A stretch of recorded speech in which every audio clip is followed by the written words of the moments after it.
Hey guys, it's Hannah. So, coming forward about my diagnosis of bipolar 2 was extremely scary.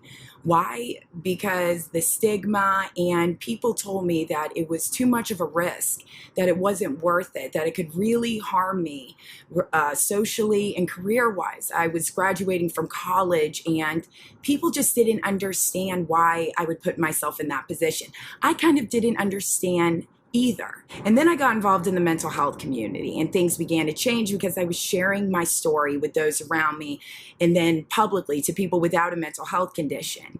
And the word I would use is it was a sense of freedom. I finally was able to break down these walls that I had been hiding behind for so long and thrive as my authentic self, which everybody deserves.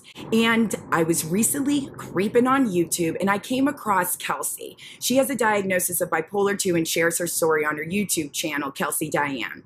And I was like, oh my gosh, we have something we can relate to. So I asked her to share what coming forward was like for her. Hi, my name is Kelsey and I have bipolar type 2 disorder.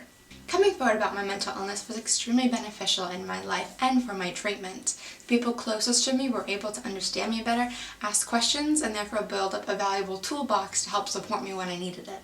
I was also able to learn more about myself and understand myself a lot better by discussing my mental illness with the people closest to me, and then slowly other friends, coworkers, and just the people in general.